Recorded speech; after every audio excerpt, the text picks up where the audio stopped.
Почитувани гледачи, добро вечер. Вечерва ќе разговарам со писателката Елеонора Николовска. Мене ми е задоволство да разговарам со почитуваната Николовска од повеќе причини. Првата е што е таа мощна активна и тоа на повеќе планови. И како автор, но и како промотор, презентер и слично. А уште нешто, Елеонора Николовска активно соработува не само во нашава држава, туку и во странство. Доказ за тоа се само дел од тие изданија кои што вечерва ни ги донесе овде во нашето студио. Инаку, бројот на тие изданија е повеќе од 80. Но, ќе започнеме со податокот дека Елеонора Николовска е родена во Крива Паланка. За жал, денеска ние немаме членови на Друштвото на писателите на Македонија од Крива Паланка. За жал, и од повеќе други градови во Републиката, како да се осиромаши тој писателски квантум, тој број на писатели. Но затоа, како представник на Крива Паланка, вечерва во нашето студио, се разбери на Скопје, бидејќи Елеонора живее денес и создава во Скопје, е Елеонора Николовска. Ајде накусо за Крива Паланка. Во Крива Паланка вие го завршувате основното образование во основното училиште Јоаким Крчовски, но и средното образование во средношколскиот училишен центар Ѓорче Петров. И потоа доаѓате во Скопје. Накратко нешто за Крива Паланка. Добро вечер и од мене, ви благодарам на поканата. Па што да ви кажам, Крива Паланка е едно мало симпатично место, каде што сите предуслови ги имавме и за добро образование, меѓутоа и за одлична социализација. Во периодот кога јас растев, навистина образованието беше со еден многу висок критериум. Некако денеска условите малку се сменија, тогаш учевме за знаење, а денеска некако повеќе петката е популарна. Се учи само за оценка. Само знаењето некако не доаѓа до израз. Да, основното училиште го заврши во Јоаким Крчовски, каде што подоцна и предавав еден период, така, бев наставничка во тоа училиште и навистина имав голема среќа, затоа што имав можност да соработувам на почетокот од својата кариера со одлични колеги, вистински професионалци во вистинска смисла на зборот. Потоа и мојот животен пат ме однесе овдека во Скопје. Меѓутоа, како да кажам, не би се нарекла јас себе си локал патриот, меѓутоа корените се таму и корените не влечат. Така, апсолутно. Сите предуслови, како што веќе споменав, за добро образование ги имаше во тој период и низа активности. Сето тоа навистина вроди со плод на многу професионалци во различни полиња. Неминовно тука морам да го спомнам и предметот македонски јазик, каде што имавме навистина голема среќа и во основното и во средното образование да имаме инзворедни професори, не одлични, инзворедни наставници и професори, кои нормално ја всадија љубовта кон пишаниот збор и тоа со години се надградуваше. Обично учесниците во оваа наша емисија во потреба по вистинскиот збор, јас ги прашувам за тоа кој влијаел да се определат за литературата и за читањето. Дали семејството, дали учителите, односно наставниците. На еден одреден начин вие ми одговоривте, кажавте дека сте имале одлични професори, одлични наставници, што и голем благодет. И би рекол дури и реткост во некои училишта, каде што има такви наставници, се разбира дека неминовно подоцна ќе излезат и писатели, и сликари, и слично. Сакав сепак да прашам, бидејќи потекнувате од Крива Паланка, од едно убаво, не само географски, туку би рекол и духовно место. Какво беше влијанието не само на образованието, на семејството, на врсниците, на сограѓаните? Кога ја почувствувате љубовта кон литературата? Дали се случи тоа во основното образование или подоцна кога бевте средношколка? Па јас прво би сакала да нагласам дека не само наставниците и професорите по македонски јазик предаваа на литературен македонски јазик на часовите, што е многу битно, туку и останатите наставници. Значи ние бевме, да речеме, во една средина каде што нормално дијалектите се богатство на Македонија. И Македонија, ја проучуваат познати научници од светот како популарна дестинација за словенските дијалекти. Приватно се изборувавме на кривопаланичкиот дијалект. Јас и се уште практикувам приватно да се изборувам паланички, меѓутоа кога се обраќам јавно и вака во секојдневието, нормално го употребувам литературниот македонски јазик, што е мощно важно, а тоа е влијание, како што веќе споменав, не само на наставниците и професорите и учителката што ми беше до 4-то оделение, туку и наставниците, професорите од другите предмети така го говореа стандардниот македонски јазик. Значи, верувам дека ова го нагласувам затоа што и скопскиот дијалект е само дијалект, да не го заборавиме тоа. И треба да внимаваме како се употребува на часовите, односно непосредно кога се користи во наставата. Не само во писмена форма, туку и во устните предавања. Веројатноста за потикот кон севкупната моја креативност, да речам, во овој дел, јас би го употребила зборот взаемност. Зошто?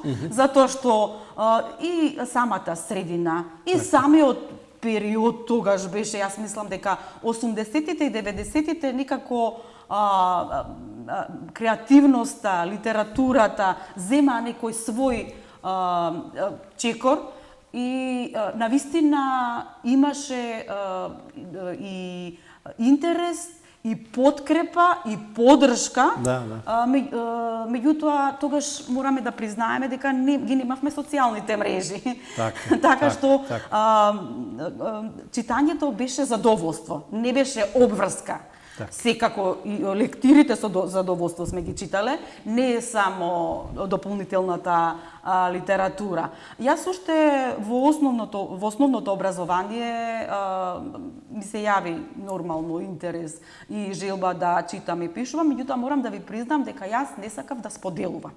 Освен писмените по македонски јазик, јас не сакав да споделувам тоа што ќе го напишам. Пишувавте за себе, како така, еден вид дневник. Мене читањето, пишувањето и предавањето ми е ментална гимнастика, јас така си велам. Тоа ми е мене одмарање.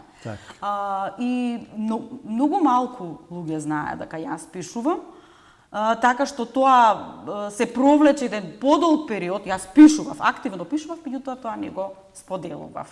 Значи, да ви одговорам конкретно на прашањето, севкупно сите фактори, да речам, и социјалните фактори, и семејството, и пријателите, затоа што нели се дружите со луѓе што поземувавме книги од библиотека, па си разменувавме мислења. Мислам, тоа, како да ви кажам, книгите беа такво задоволство, ние ги голтавме зборовите кога читавме. Така што тоа беше еден потик за понатомошното творештво. Ви благодарам што ставивте акцент на повеќе нешта, а посебно на две би ги издвоил од тие нешта кои вие ги издвоивте. Прво, литературниот стандарден, односно стандардизиран јазик. Ние, како да забораваме, и во медиумите и секаде мора јавно, службено да се почитува и да се ползува само литературниот стандардизиран јазик. И тука нема отстапки. Во потполно се согласувам. И вториот момент, кој што со право го посочивте, денеска, за жал, поради големиот број на медиуми, посебно електронските, и тука се разбира социјалните мрежи, се помалку се чита. Тогаш кога имавме многу помалку весници и списанија од колку што има сега, и кога имаше многу помалку медиуми, како да моравме повеќе да читаме, бидејќи тоа беше единствениот начин преку книгите да стигнеме до знаењето, до информациите за светот што не окружува. За жал, сега имаме со едно копче, со едно притиснување на тоа копче, се не е возможено. Ама за жал, луѓето се помалку читаат, па дури и преку тие електронски медиуми повеќе лајкуваат отколку што читаат, и добро е што тоа го посочивте. Но, така е како што е, тоа е едно светско движење, еден светски бран. Верувам, и тука ќе се случи прочистување, како и сите бранови најпрви ќе заплиснат и ќе однесат дел од калта и од тињата и водата ќе се разбисри. Така и на овој план верувам дека ќе се врати повторно читањето и дека ќе се учи за знаење, не само за формална бројка, односно оценка. Така. И на тој план сакам да посочам дека по вашето завршување на основното и средното образование дипломирате на Филолошкиот факултет во Скопје, а подоцна и магистрирате. И тоа магистрирате менеджмент на човечки ресурси. Ајде малку накусо за вашето доаѓање во Скопје на Филолошкиот факултет, бидејќи тука се среќавате со голем број добри, квалитетни професори, така, ама и писатели. Така. И подоцна и магистрирате овде во Скопје, па малку да заокружиме ова прашање за дипломирањето и магистрирањето, бидејќи стигнувате до самиот врв, ви преостанува само уште докторирањето, верувам дека и тоа ќе ви се случи. Какви се вашите спомени, вашите сеќавања и вашето соочување со колегите, со професорите на Филолошкиот факултет најпрвин во Скопје? Па тоа е едно многу позитивно и пријатно искуство, како што вие нагласивте, навистина квалитетни професори. Јас би рекла животогребни во однос на тоа како да го пренесат знаењето, висок критериум на оценување. Ние имавме професори кои велеа дека највисока оценка е 9-ка, само јас знам за 10-ка, затоа што го придавам предметот. Денеска петките и десетките никако се во трка, во основното и средното петките, на факултет десетките, меѓутоа навистина беше важно знаењето. И не тоа само за да добиеме некоја повисока оценка, туку беше важно и меѓу колегите. Бевме респектирани доколку добиеме повисока оценка, па споделувавме, да речеме, идеи, си го споделувавме знаењето, имаше дискусија. И надпревар. Да. Значи, имаше конструктивна критика. Јас сум среќна, да ви кажам, во периодот што израснав и што се образував. Не дека денеска нема и квалитетни професори и квалитетни ученици и така натака. Македонија е расадник за кадри, би рекла. Меѓутоа, во делот на писменоста, верувам дека сите забележуваме дека треба да се подобрат работите. Апсолутно. Значи, јас освен позитивни спомени, може би тоа селективно, јас ги гледам позитивните работи кај луѓето прво, Да, и вака. Имало животот е со нијанси, секако имало некои мали пречки, меѓутоа било нешто незначително. Да. Често пати се шегувам, јас моите подучници не сум ги добила од журки наутро, од учење до наутро, да. Така што не бев само јас, туку беа сите. Имаше едно охрабрување, колективен дух, така, другарство, поддржување, значи навистина луѓето поинаков светоглед има. Веројатно да речеме официјалните медиуми и печатената литература играше главна улога затоа што ги немаше социјалните мрежи. Меѓутоа, социјалните мрежи и интернетот би требало да биде еден исчекор, односно унапредување на општеството, доколку сите алатки се користат соодветно. Сите работи што човештвото, односно поединци, ги посочуваат и ги создаваат за унапредување, сведоци сме дека има и злоупотреба. Сега се наоѓаме во еден премостувачки период, јас би рекла, затоа што не знам како би го дефинирале поинаку, затоа што писменоста не е на завидно ниво. Меѓутоа не би сакала само таа страна да ја потенцирам, бидејќи има многу просветни работници кои што максимално се трудат на многу креативни начини да го задржат вниманието да на собствените ученици и студенти, да ги мотивираат. Знаете, многу е полесно вие да го притиснете, како што рековте, копчето и некоја забавна содржина да ви излезе и тоа да го конзумирате за краток временски период. И сега книгава за да се прочита потребен подолг временски период. Еве, добро, да речеме, покрај читањето, може би голема предност е и аудиокнигите, затоа што младите генерации ги предпочитаат, ама и тоа е предност, нека се слуша, нека се чита, нека има интерес. Затоа што социјалните мрежи нудат низа содржини, јас не велам многу корисни содржини, почнувајќи од науката до секојдневното битисување и сето тоа, меѓутоа помладите лица имаат пристап до секакви содржини и неселективно знаат да изберат. Односно, би предпочитала да не се изразам несоодветно, избираат содржини несоодветни за нивната возраст. Во однос на, значи ние немавме избор поинаку и можеби сега не можеме толку критички да делуваме денеска кога не сме го имале тоа за да направиме споредба.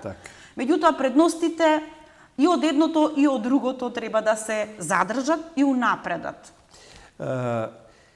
Сосема ми беше на место забелешката дека не можеме 100% со сигурност да кажеме што би било кога би било. Бидејќи ние немавме друг избор и можеби токму затоа бевме упатени само на читањето на тие книги што ги имавме. Имавме многу малку книги. Но факт е еден дека денеска младите како да се поразгалени, покревки, понежни и како да го избираат постојано полесниот и пократкиот пат. И уште нешто. Кога пред малку говоревте, рековте како да е се во петката и во десетката. Ама јас ќе додадам и ќе речам од моето животно искуство, сега некако на факултетот петката и десетката како да се многу блиски, а порано беа многу далечни. Така е. Просто многу лесно се стигнува од петката до десетката, како да нема шестка, седумка, осумка и деветка. За жал, како што кажавте, голем број на професори со право тоа го потенцира. Не можете вие да знаете колку што знаеме ние како професори, бидејќи ние како професори Цел живот предаваме еден или два или три предмети и за тоа сме експерти, сме специјалисти. Но и вие ќе добиете 10 кога ќе се потрудите, кога ќе го загреете столчето. За жал, денеска со многу малку труд, со многу малку учење, како да се сака да се стигне само до 10, како да не постојат други оценки. И уште нешто. Очигледно, овој болонски систем има многу недостатоци, кои што и допрва ќе испливаат на површината. Но, тоа е едно комплексно прашање и ќе го оставиме за некои други дебати. А јас ќе кажам малку сега нешто и за вашата магистратура. Вие не случајно се определивте за менаџирањето на човечките ресурси. Ме интересираше посебно оваа проблематика, човечките ресурси, и токму затоа се определивте на овој магистериум, на овој студиум, или едноставно, како да кажам, најдовте некоја врска со вас лично и оваа проблематика? Така, прво би сакала да нагласам ова што рековте за овие генерации споредбено со претходните. Па јас морам да признам и дека генерациите пред нас биле многу почелични од тоа што сме ние. Апсолутно. И јас се восхитувам на луѓето во зрело доба, со стекнат висок интелектуален капитал, и тие луѓе треба да се искористат во ова општество, затоа што можат многу да споделат. Така што во однос на тоа, може би треба да го насочиме оној позитивен мотив, да го искористиме времето во кое се наоѓаме најмногу што можеме и од едното и од другото. Да го извлечеме максимумот. Така, со цел придобивките да бидат во позитивна насока, а не злоупотреби кои што и отстапки кои што честопати се јавуваат. Во однос на образованието, да, животното искуство, работата и ми беше предизвик да продолжам наместо со филологијата, со човечките ресурси, и верувам дека повеќето луѓе во денешницата на еден или на друг начин ги интересира, така што никако ми се совпадна со работниот, да речеме, развој, и се вклопија работите и сметам дека не погрешив. Не, убаво. Затоа што во многу наврати ми помогна работите поинаку да ги перцепирам од тоа што претходно сум ги гледала. Јас тоа сакав да го нагласам, дека постои еден убав спој, една убава симбиоза меѓу книжевноста и меѓу менеџирањето на човечките ресурси, бидејќи човечките ресурси се всушност луѓето. А што се луѓето? Луѓето со душа и срце. А што се писателите? Писателите се постојани трагачи по вистината, по вистинскиот збор, по емоциите, по сраста, по љубовта, по сето она што се нарекува човек и човекување. Навистина еден убав спој помеѓу... Така, јас би рекла, авторите и авторките се менаџери со зборовите. Така е. Така. Го менаџираат, го упатуваат и го пренасочуваат мислењето во одреден збороред. Апсолутно. Живеете и создавате во Скопје, и сте автор, односно како што припадничките на поубавиот пол преферираат да кажат авторки. Така. Нека звучува малку феминистички, значи авторка сте на збирките поезија, чекајќи го животот да се случи. Така е еден глаголски прилог за почеток. Да, книга објавена во 2021 година и книгата Моето алтер его објавено во 2024 година, значи минатата година. Но исто така авторка сте, намерно го нагласувам, и на збирката Расказите раскажуваат. Еден навистина необичен убав наслов, објавена во 2023 година и коавторка сте на книгата Афоризми 404 секојдневизми. Исто ми се допаѓа овој збор секојдневизми. Така, па тоа е кованица што ние јас мисливме. Одлично. Затоа што се 4 автори со по 101 афоризам. А, Книгата е и на македонски и на српски јазик, двојазичен. Таа книга е исто објавена минатата година во 2024 година. Так. Сега овдека имаме две ваши книги, па ќе задржиме малку на нив. Тоа е книгата Моето алтер его. Тоа е последната моја самостојна книга. Да, вашата најнова поетска книга. Што ќе ни кажете за оваа книга? Па... Интересно е авторот, авторката, што така, ќе каже за својата творба, своето дело. Па вака, како што самиот наслов кажува, моето второ јас. Да. Значи, во неа се содржани повеќе мотиви, меѓутоа јас би рекла дека љубовта е поттикнувач, не само љубовта кон партнерот, љубовта кон татковината, љубовта кон децата, љубовта кон луѓето воопшто, една нишка која се провлекува директно или индиректно низ сите поетски творби. Навистина нели творештвото, кога пишувате многу, треба да се селектира што да се напише. Затоа јас се потрудив по азбучен редослед поетските творби да ги ставам. Токму тоа сакав да го кажам.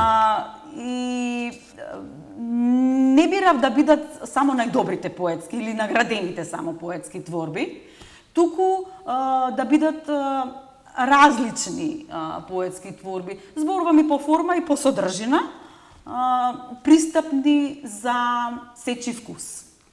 Еве вака ќе се обидам од овој ваш букворед во содржината да издвојам само некои од насловите. На Б богозрачност. Така, тоа си е некоја моја кованица која ми се бендиса. На В виното е љубов. На Д дарежливост. На Е еден празен ден. На Ж животолюбие. На З збороред. На К клучот, на Л лисја, на Љ љубожито, на М милозливост и така натаму, се разбира дека ги немате сите букви. Да, видов дека ми невозможно недостасуваат сите букви од азбуката. Имате рецензија во збирката од Сивана Крстовска. Така. И она што е посебно убаво, имате убави колоритни илустрации во боја, навистина илустрациите се на Ана Трајановска изданието Срока. изгледа убаво, да, пишува илустраторка Ана Трајановска Срока. Така. Сакам да ја представам и Ова е, јас сум коавторка и ова е едно интересно издание, би рекла посебно издание, јас другите книги не ги донесов. Добро. Затоа што сакав да потенцирам денеска дека македонскиот јазик е почитуван не само затоа што ние некако имаме тенденција постојано да се жалиме дека некој не почитува, дека не се користи јазикот, дека и во другите држави во соработка со малцинствата, односно македонското малцинство, ги објавуваат нашите творби, созданија на македонски јазик. А ова е посебно интересно и верувам едно од поредките, може би единствено, на етноафоризми. Да. И тука сме десетина автори. Еве, ја ќе кажам нешто. Значи, насловот на книгата е Ни сито и решето, како што рековте, етноафоризми. Тука сте 10 автори: Атанас Крлевски, Ацо Ѓорѓиев, Драган Чотасевски Изворски, вие, Елеонора Николовска, Јане Атанасов, Ленче Стоименова, Мила Ѓорѓиевски, Ристо Фјучевски, Ружа Стоимилова и на крајот имаме текст од Иван Котев на изворите од мудроста. Значи, Елеонора Николовска како афористичар, поточно како етноафористичар. Така, ми беше навистина чест и задоволство што ете ме вклучија во овој проект и ова е афоризмот или доста специфична форма на изразување, меѓутоа ако субспецијалност на афоризмот може да биде поспецифичен од воопшто земената дефиниција, тоа се етноафоризмите. И навистина има многу длабоки промисли во смисол и на критика на општеството, како креативно се смислени и се посочени одредени недостатоци, предности, меѓутоа и не зборувам само за општеството недостатоци, човечки недостатоци, низ, да речеме, делови од поетски творби, делови од народни, традиционални песни, поговорки и така натака. Бидејќи не се многу вашите афоризми, јас сепак ќе ги прочитам. Не си го продавај кољо чифлигот, секако си шворц. И денешниве баби вртат вретено, само се вика мобилен телефон. Зевгар волови не можат да ги повлечат глупостите на нашите политичари. Пилето ми пее рано на сабајле, ама веќе нема кој да го слушне. Село гори, баба се чешла, а граѓаните ракоплескаат. Сите турци си замина само Асан, се прелажа и остана тука. Денес и козата и рогот лажат. Кадијата се стори судија, ама аршинот остана ист. Нема музика. Гајдата уште се дуе. И последниот афоризам: ние мислевме жедни преку вода ќе ги преведеме, а тие ги наполниле цистерните пред да тргнат. Вака, јас морам да признам дека јас не сум духовита. Може би сум смешна во одредени ситуации, меѓутоа не сум духовита како личност. Меѓутоа, кога пишувам, тоа малку е поинаку. Така, така. И еве сатирата и да речеме духовитоста и ете тие поинакви нијанси од мене излегуваат низ афоризмите. Афоризмот е тежок жар и многумина мислат дека е многу лесно да се напише афоризам, а е сосема обратно, бидејќи афоризмите се сентенци. Човек треба да е многу мисловен, многу духовит и со многу малку зборови, не само да ја каже вистината, туку да го каже и обратното. Она што, како нели често се вели, тој вели едно мисли, друго зборува, а трето прави. Значи во тоа тројство афористичарот мора да ги лоцира сите тие аспекти и да ги жигоса. Бидејќи афоризмите жигосуваат, потенцираат негативности. Така, како што една светска авторка вели во еден нејзин роман во диалог вели: јас слушам вие што зборувате, а наслушувам што мислите. Така, така. За Елеонора Николовска кажав предмалку дека е првенствено поетеса, пишува поетски творби, но таа пишува и раскази, сатирични песни, афоризми и други творби. И она што го нагласив уште на самиот почеток од оваа емисија, таа е присутна и објавена во над 80 збирки, зборници, списанија, антологии и други изданија на македонски, на англиски, српски, албански, хрватски, босански, полски и кинески јазик. Да не испадне ова само дека го прочитав и го кажав, јас ќе покажам дел од тие изданија. 14-ти меѓународен поетски фестивал Морето на Дланка. Ова е Литературно шаренило на Балканот. Збирка од 11-тиот меѓународен книжевен фестивал Балканска вечер на поезијата одржан во Скопје.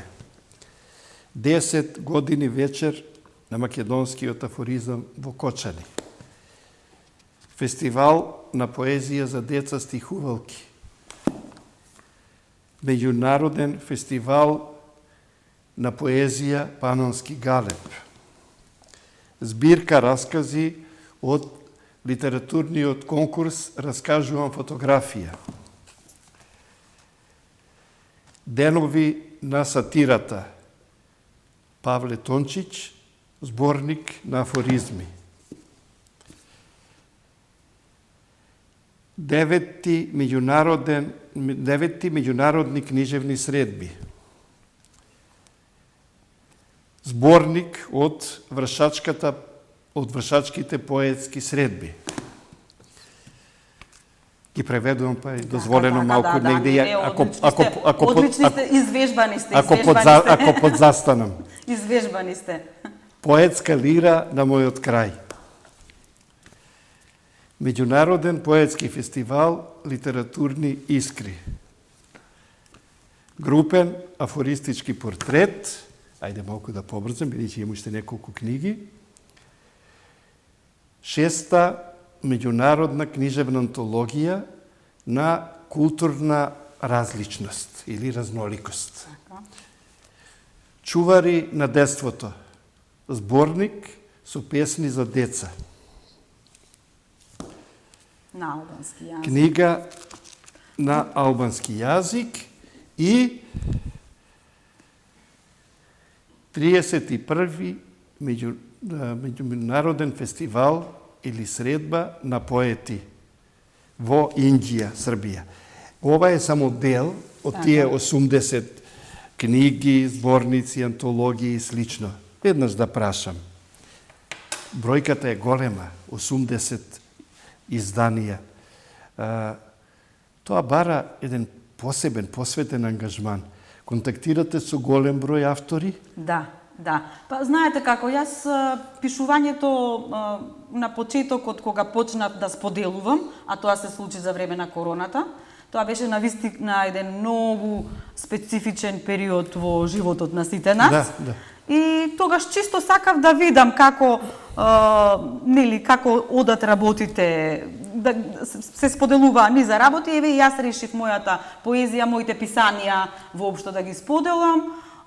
Бидејќи го говорам течно и англискиот, се вклучив и во една многу интересна група, само јас бев од Балканот, Co-Creation, односно создаваме заедно би било тоа. Да. И така контактот и надвор да речеме, од една страна бевме затворени, од друга страна се отворија други можности. Ќе испратам на конкурс. Викаат секој е лошо за добро. Така, баш така, не за џабе е кажано. Ќе испратам на конкурс, вашата поетска творба е избрана да влезе во тој зборник. Понатака за следната, јас тоа така малку го правев не да експериментирам, ама на одреден начин и чисто и го пополнував дополнителното време, Да. а и ментална гимнастика ми беше пишувањето, затоа што моравме сите нешто да си најдеме дополнително во тој период за да го надминеме. Во сите балкански држави ме објавија, зборувам и за печатени и за електронски изданија, само на словенички не. Само словеничкиот ниту го мислам го разбирам, ама не го говорам. Добро, ќе се случи и тоа. Така, и едноставно спонтано се случи. Така. Во Полска исто така имав и промоција на мојата последна книга и таму направија препев на полски со цел да биде слушнато на македонски, дел од поетските творби, затоа што некој има македонски, англиски и полски, па направивме една мала работилница и за мое големо пријатно изненадување, ние имаме посебно со кашупскиот, не само стандардниот полски јазик, имаме многу исти корени на одредени зборови. И така испадна некои непланирани, меѓутоа интересни, еве да речеме, исходи од оваа моја авантура што се нарекува пишување.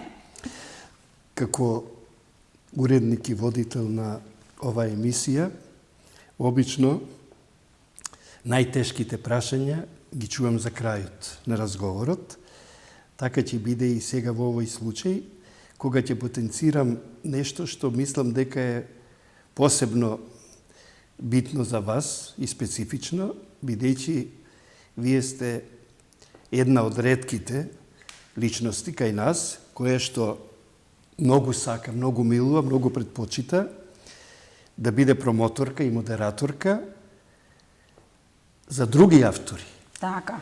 На многу настани, и тоа од различен карактер, вие се појавувате во улога на промоторка и модераторка и ваш заштитен белег, би рекол знак, се креативните работилници и тие ви се посебен предизвик.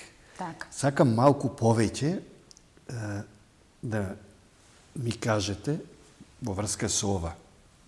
Кога ја откривте оваа љубов, оваа пасија, за да промовирате, да модерирате, едноставно да се ангажирате, за да ги афирмирате и презентирате и другите Така. автори, а не само собственото творештво? Па видете, мене туѓиот успех ме мотивира. Так. Ми дава позитивна енергија и позитивна Не сте насока. завидливи, не сте љубоморни. Па јас верувам дека и повеќето луѓе не се, затоа што убавото е убаво. Так. Во секоја смисла на зборот. А инаку промовирањето јас од почетокот на мојата кариера едноставно имав улога на промоторка и модераторка од еден или друг аспект, така што тоа само се во литературата се надогради и навистина можам да кажам дека има толку многу квалитетни автори и авторки во Македонија, кои што заслужува да бидат посочени, да бидат прочитани. Меѓу другото, читајте македонски автори и авторки, слушајте македонска музика, гледајте македонски филмови и драми. Убави пораки. Така, значи, сето тоа некако спонтано, редоследно си дојде, како и ова. Јас не планирав дека во толку многу изданија ќе бидам застапена. Да. Меѓутоа тоа некако спонтано си дојде и на многу манифестации, на моje големо задоволство ме канат како промоторка и модераторка. Оваа година учествував и на саемот на книга за две издавачки куќи, Едукамак и Македоника. Убаво кажавте пред малку. Убавото е убаво и да кажете вие дека е грдо, тоа си е убаво. И може би малку ќе му го потемнете сјајот, ама пак тоа ќе си биде убаво. И зошто тогаш, ако е нешто добро, да не кажеме дека е добро, ако е нешто убаво, да не кажеме дека е убаво. И ако нешто мене денеска најмногу ми пречи, што луѓето за ништо веќе не велат добро, туку велат не е лошо. Ако ги прашате каква е таа книга, па не е лоша. Каков е тој филм, не е лош. Луѓе, кажете добра е. Зашто не е лоша, значи е добра. Па јас честопати и се согласувам со вас, честопати јас тоа го посочувам. Не знам, некако имаме влезено во една насока, да се критикува, конструктивната критика и самокритиката е важна работа за развојот на било што. Меѓутоа, не тоа по секоја цена да се критикува. Ама ова е критизерство, ова не е веќе... Значи, не по секоја цена да се прави тоа и ние имаме некоја необична навика како нација да се жалиме. Да. Еве, ќе потенцирам на почетокот што ме прашавте. Во градчето додека растев гледав многу насмеани лица. Така. За жал денеска Сега ги тоа нема. некако Ги нема. Исчезна е- на смевките. е реткост, да речам, не во толкава застапеност колку што би сакала, меѓутоа верувам дека тркалото ќе преврти и ние сме навистина една држава каде што имаме одличен материјал за не само за пишување туку на сите полиња, само треба веројатно сами себе повеќе да се поддржуваме. Взаемното поддржување, јас мислам дека е клучно. Не зборувам само за литературата, туку воопшто. Значи, ние сите сме патриоти, меѓутоа, ако сме професионални сите во сферата што делуваме, тогаш сме вистински патриоти.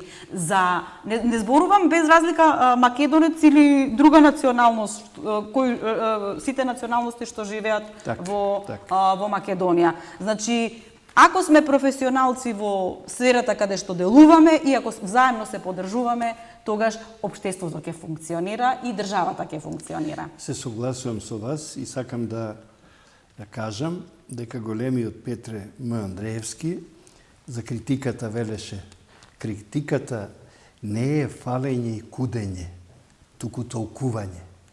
И уште нешто. Факт е денеска дека луѓето се помалку се смеат, најчесто се замислени, со главите се свртени кон земјата, гледаат надолу, не гледаат веќе право. И јас сакам навистина да се врати джагорот, веселоста, радоста на улиците и конечно луѓето да не се жалат, како што рековте, туку да бидат и задоволни, и среќни. Така. Да не биде критиката на критично ниво. Така, така. И само на крајот, бидејќи сме на самиот крај од емисијата, да кажам дека сте добитничка на голем број дипломи, плакети, пофалници, благодарници, повелби и признание за вашите поетски творби, раскази, сатирични песни, афоризми. Па не би било во ред да не ве прашам на крајот што ново подготвувате, што пишувате, што во овој миг сега работите. Вака, значи, творењето е постојано, тоа едноставно излегува од нас кога твориме. Така што да, и на еден или на друг начин се одмараме со самата креативност. Се релаксираме. Така. Јас се уште практикувам некогаш со пенкало и во тефтер да пишувам, така навистина се релаксирам. И еве, и детска поезија пишувам, и афоризми пишувам, и поетски творби, по некој расказ ке се роди. И така. Добро. Ќе очекуваме наскоро тие да бидат и објавени. Ви благодарам за вечерашнава средба и вечерашниот разговор. Ви благодарам, баш разговорот течеше неформално, да речеме, во формални рамки, неформално, спонтано, неврзано и ми беше мене многу пријатно.